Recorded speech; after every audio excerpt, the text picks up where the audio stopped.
Hello, Sarah here. I'm here to have another conversation for the sake of ourselves.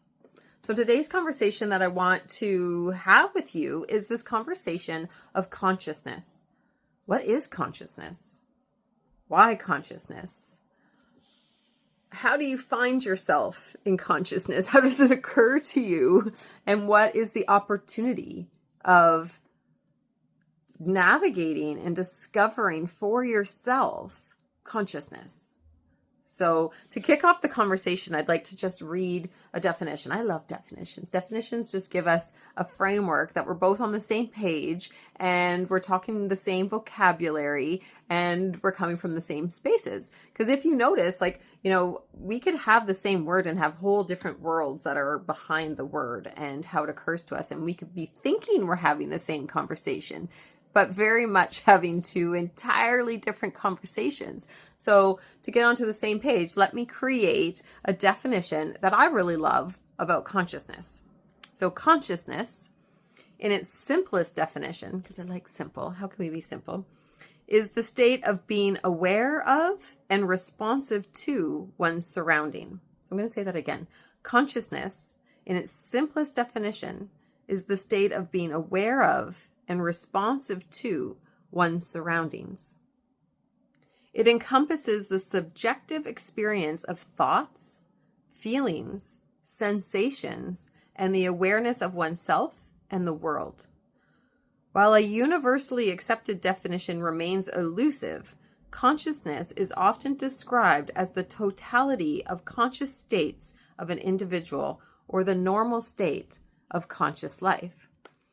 So there's a couple of things I'd love to kind of dig into inside of that definition, because it really is great, because it starts a conversation of what is consciousness and where do you find yourself in a consciously created life? Where do you find yourself being aware, or where are access points to it? So just in this definition itself has so many good juicy bits. I needed to speak to it today. So when we say, consciousness is the state of being aware of and responsive to one's surroundings. Now, that sounds so simple. Great. I'm aware of my surroundings and I'm responsive to my surroundings. I don't know, but if you take a look, if you really start digging, going down the rabbit hole of consciousness, which I do recommend, there's a lot of opportunity of growth, meaning, and fulfillment and self-fulfillment and discovering who you are as a human and having a really expansive, self-actualized life. So there's lots of opportunity that we're going to get to shortly of what consciousness makes available. But if we just look at this, okay, consciousness is the state of being aware of and responsive to one's surroundings. So if you go through your day, there's levels of awareness, when we are in our mind thinking of different thoughts and things, we might not even notice half of what's around us, or more than half of what's around us. I know myself, when I walk through my day to day, my brain is often interested in, being with all kinds of other information. It could be in past thoughts, past conversations, things that have already happened, things I'm preparing for, things I'm setting up, things that are on my mind, things I'm working out. Our brains are amazing. They're incredible. They're yes, please. But they're often just running and going and processing ongoingly and continually. So as we're actually going out, walking in our day or staying in, just there we are, and we're going through our day moment to moment to moment, our brains in itself have a whole world that's happening where they are and what's happening with them. So right away, just with kind of the mechanics of what we are, it's just there's certain limitations to being fully aware of our surroundings, aware of ourself, aware of what's actually going on. Everything already is being filtered through, the thoughts that are going on with you and the level of awareness you have for the moment you're in, this right now moment, as you're walking through your day with either people or doing activities or things. So, this idea of the state of being aware. Okay, so what does it take to cultivate a state of being aware?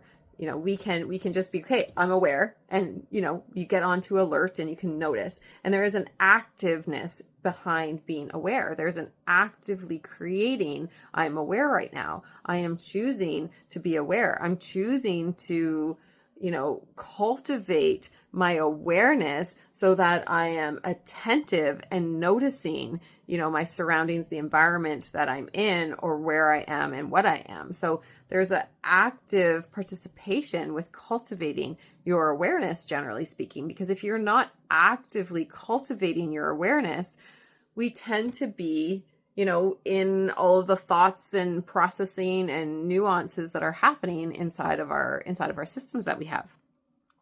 And then the next part, so consciousness is the state of being aware. So there's this active state of being aware, this chosen or cultivated, maybe instead of active, cultivated state of being aware. Because in time, I do notice the more you do actively cultivate your awareness, like almost like a muscle, your muscle of awareness, you can have it be more readily available to you. You can have kind of more bandwidth in your awareness, or hold in, the amount of awareness that you can intake. So, awareness, I do think, is very much like a muscle. We can, work it and grow it and expand it, and then it can be kind of working for us throughout our moment to moment of our day without as much active engagement. But there is an active cultivation in the beginning to be aware of our awareness. Like, can we be aware of our awareness? And are we tending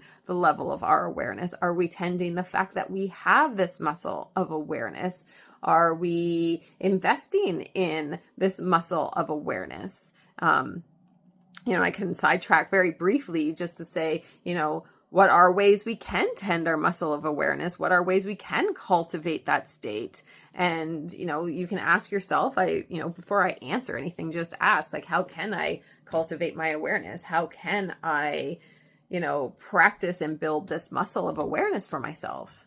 You probably asking yourself right now, you can have multiple ideas that come to mind. So go with it, run with the ideas that you have. But just like all the other parts of our body being in systems, like, our brain and our muscles and our physiology, there are different tools and exercises and resources that we can do to nurture and nourish and grow and expand that. So just like there's brain games, and there's, workouts for our muscles, and workouts for our brains, and workouts for, all the parts of us, there's also workouts for our awareness, and, different mindfulness practices, different pausing and being with, so you can expand your awareness. There's different awareness activities that you can engage your sensory systems into, so that you can be intaking the environment and just getting the expansiveness of the environment that we are, and how much of it can we intake. So, you can go Google or look up different awareness exercises to expand your awareness. One of my favorite ones, you might already guess, is meditation. I'm a meditation instructor. It's something that's really dear and has really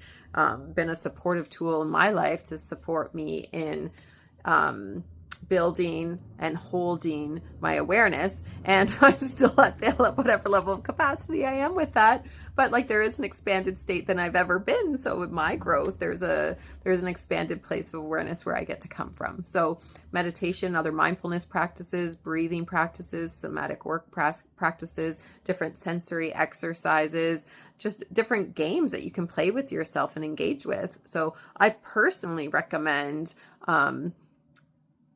daily, like multiple times in a day, exercises for your awareness, because it's just going to expand what's possible for you in your life if you're actually aware, like consciously aware of yourself and the environment that you're in. Like, wow, what a way to have your back. Like, if you're out to have a accomplished life, or have a meaningful life, or up to anything in life, like, I personally think, really being aware is helpful. Like, being aware of where you're at, where you're going, being aware of what you're inside of, what your environment looks like, being aware of who you are, what your strengths are, what your weaknesses are, where your growth plan is. Like, awareness, if you're up to anything in life, I think taking the time to invest and cultivate your capacity for awareness is crucial, like very crucial. And extremely expansive. Like there's a lot available with just a little bit of cultivation of awareness,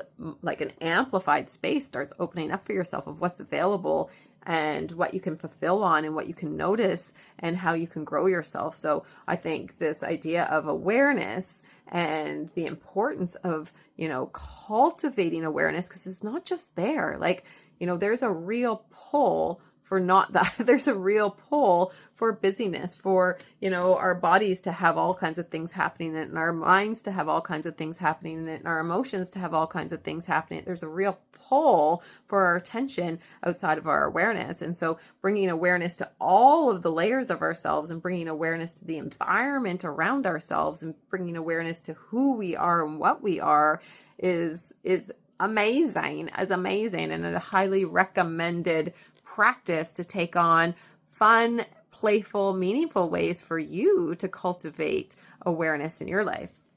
So that's just the little tiny first bit of the definition, but I wanted to even talk about the other part too. So again, consciousness is the state of being aware of. So we just talked about that world of awareness and of being aware of, and maybe what it might take to be aware and aware of. And then the other part of that, and responsive to one's surroundings. So consciousness is the state of being aware of and responsive to one's surroundings. So I love the word responsive, right? Like responsive really in itself implies that there's an availability to even be responsive. So, take a look at yourself, and there you are, and you have the awareness that you have. Now, if you're aware of your environment, and if you're aware of yourself, and if you're aware of the other people around you, take a look. And I really recommend taking an honest look, because, sometimes we overinflate this aspect of ourselves. So, and getting a real true pulse on this is valuable for yourself and for your growth and for your learning and for your development, and for your expansion of what's possible for yourself. So how available are you to be responsive to your environment? Really pause and take a look. How available are you ongoingly, moment to moment? How available are you, moment to moment, to be responsive to your environment? And when I say responsive, like, we could almost look up that definition, but I'm not going to now, because I'll be going way off topic then, because there's more I want to talk about here, but that's a great conversation in the future. I'm going to log the world of responsiveness. But when we look at like, okay, what does it take to be responsive to your environment? And, I don't know about you, but one thing I notice for myself, and I witness with a lot of people around me and in the world and through clients and my family and my friends and people I see, and again, I'm included here, our general first place, the way we're almost built, goes not to responsiveness, it goes to reaction. We're a very reactional system, and it is responsive in nature. Like those reactions do give us a response system. But often we react to our responses. We're often reacting to the environment around us. We're often reacting to ourselves. We're reacting to the people around us. We're reacting to what's happening, is what I find. And so take a look at, you in your life, and as you're going through, like there you are, maybe you're talking to a friend, maybe you're talking to a sibling, maybe you're talking to a partner, maybe you're talking to your child, maybe you're talking to a coworker.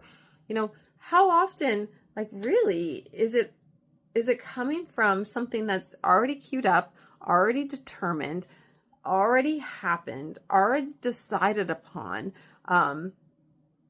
just like a quick, like just reactional. And it doesn't have, and reactions don't have to be big. And when I say reactions, I'm not even saying big, explosive, like, oh, bad, wrong, danger. No, we're just jib, like how often are we actually present and available and honestly aware of even the conversation we're having? Like we can often be having two very different conversations with the same person. There we are in a conversation with someone, and they're in their own world. Like they're in their entire own world with their body sensations and their, what's happening in their mind and what's going on in their emotional response center and all of the past that's already happened to them and the, possible trauma that's happened to them or the truths that they have already dictated about life or the way they are hearing what's happening or what they're defending or protecting from or, what they're fighting for or, they're in their own world where they are having what they think is a conversation that you're having. And you are there in your own world where you are with all those same things, those body sensations, the stuff in your mind, the emotional response that's happening, all the zha-zhas from your past, all of the truths and the what-sos and the this person is that and women are that and men are that and the world is that and people are that and like all these things that we've kind of predetermined, ready to defend, protect, fight for, whatever. So we it's like you have one human and another human, their world, and they're interacting. And how with each other are they? Or are they just like reacting from whatever's happening or has happened? And this person's reacting from whatever's happening or what's happened. And, are you aware of who you are, what your intention is, what your commitment is, what's going to happen, and who you choose to be in that situation? Is there a level of awareness and a level of awareness of this human in front of you and a level of awareness of who you are and a level of awareness of the environment you're in and a level of awareness that's happening? And are you responsive to that? Or are you reactional to that? So I don't mean to make it sound so significant because, I'm sure many times you are responsive and not reactive. I personally witness often, myself very much included, that more often than not, I'm reactional. More often than not, I'm reacting from something I'm protecting from. I'm reacting from something that's happened. I'm reacting for something that I don't want to happen. I'm reacting for something I'm trying to prepare for. I'm reacting to something, whatever. I'm reacting to a concern of safety, whatever it is. And again, not bad. Like, it's important information. It's really important, in my opinion, to take a real close look at, are you actively aware right now, consciously aware, choosing awareness, and are you actively responsive, choosing responsive, invested or interested in responsive? A big part of this, my big password went off. A big part of this is not even reaching for, like, not even being perfect in any of this. Like, if anything, I think it's the work and the development of our growth that, consciousness makes available. It's like, do we even have the capacity to live a fully 100% conscious life? I don't know. I think we're in our infancy. Personally, I think we're in really early stages of that. But I do think there's a lot available for us, to us, and with us if we cultivate this space, if we cultivate our awareness and our responsiveness, if we cultivate the state of consciousness. I think it gives us a lot more understanding of ourselves and our environment. It gives us a lot more influence and impact for what we truly want, and versus fighting and vying and getting nervous system dysregulation happening. I think there's a lot of opportunity for our satisfaction and fulfillment and some peace in our body and our states and across ourselves when we tend and cultivate ourselves as a conscious environment.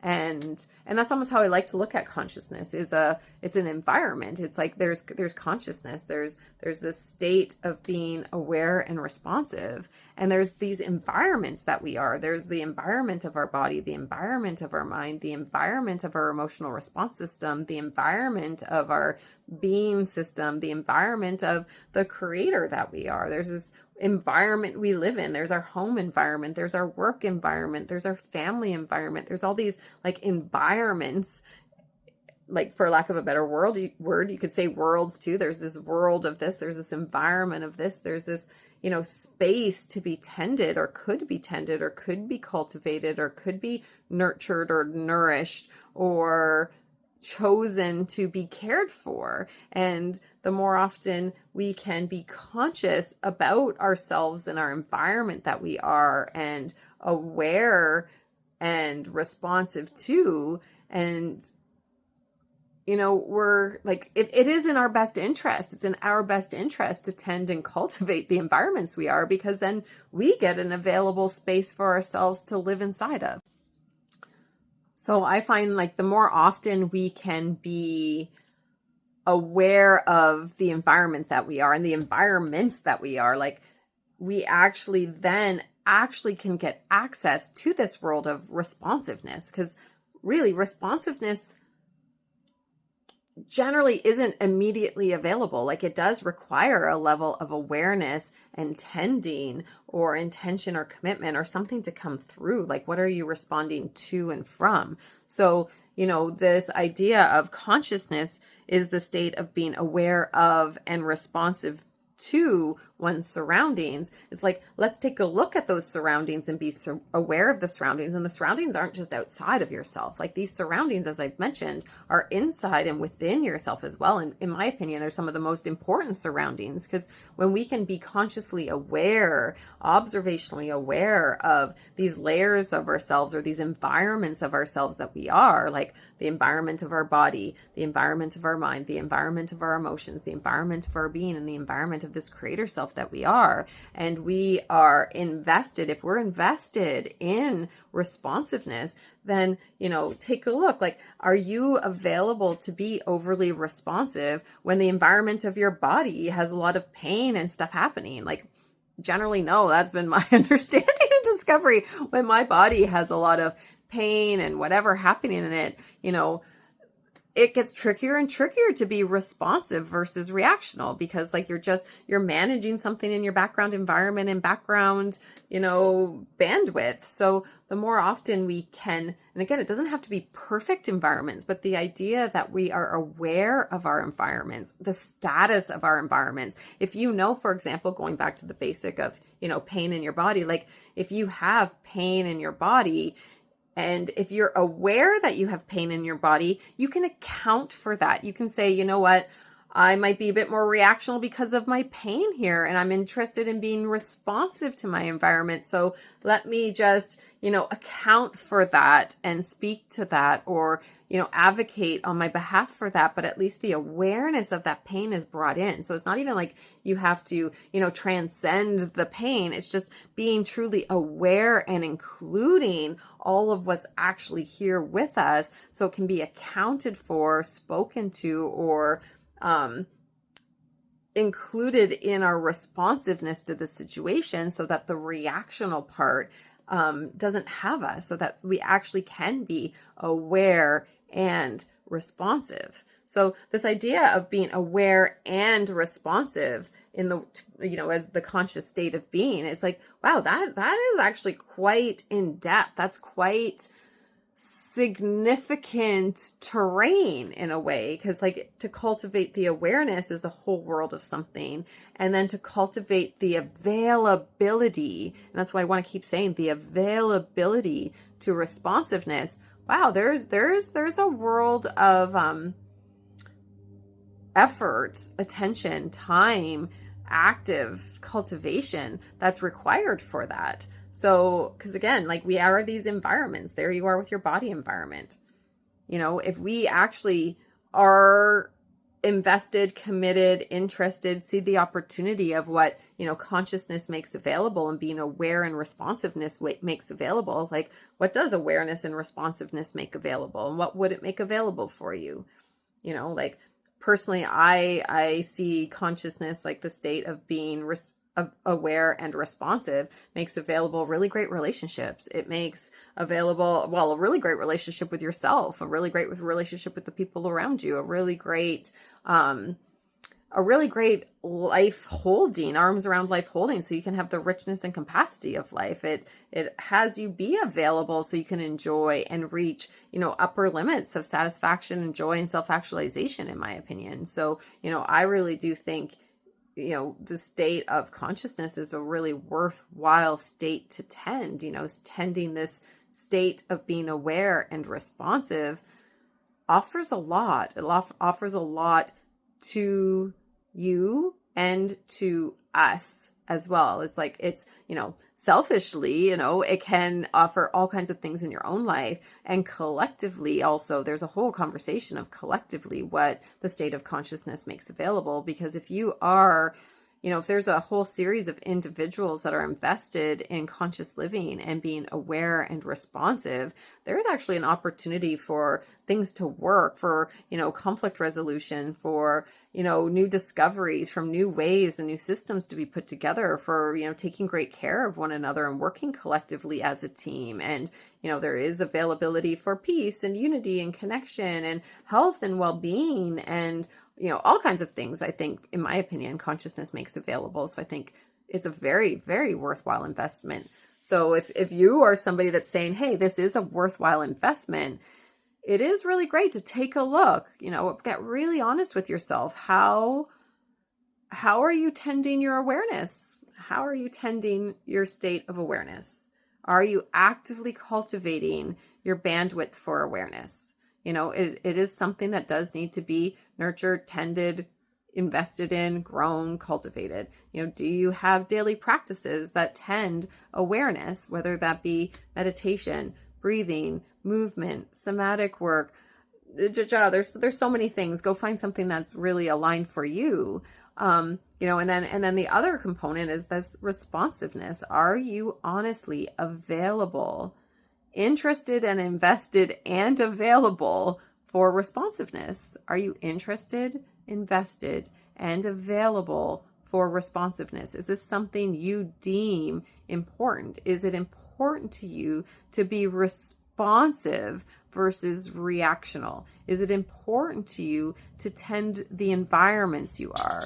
Is it important to you to tend the health and wellness of your body and your physiology? Is it important to you to tend the health of your mind and your mental health? Is it important to you to tend your emotional health and your emotion response system? Is it important to you to tend the being that you are and this essence that you are and, the spirit of yourself? Is it important to you to be empowered and observationally aware and with yourself as the conscious creator you are? And, you will show up to these conversations to the level that this is important to you and to the level that you are interested and invested in being aware and responsive. So yeah, with that, that's a lot here at once. And a lot of it's at you because, it's a really important conversation. I think there's a lot available. And, truly my wish, if I could have my way, it would press a whole bunch of buttons and have people interested and invested in being conscious and living consciously for the sake of themselves, right? Like for the sake of yourself, live consciously, live interested and invested and available to be aware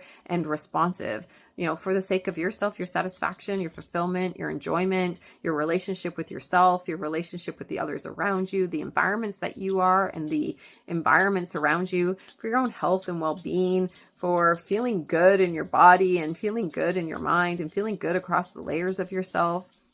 And also for your connections, for what's possible in connections and relationships, for, when things are going really great, like all the things, if there you are and you're having really connected conversations with the people around you, like what would be possible? Like, you have a lot to offer and people around you have a lot to offer. And when we can be like really available to be responsive, we get to alchemize with each other. We get to expand and amplify each other. And we get to, come up with new and interesting and invigorating ideas. Like maybe there's new discoveries to be had and new technologies to be had through also conscious connections and conversations. And so anyways, I think there's all kinds of reasons to invest in conscious living and conscious life for yourself, for your environment, for who you are, for your joy, for your satisfaction, but also for the people around you. And collectively, I think, I don't know, I'm really, I guess, unfortunately, really, I think with many people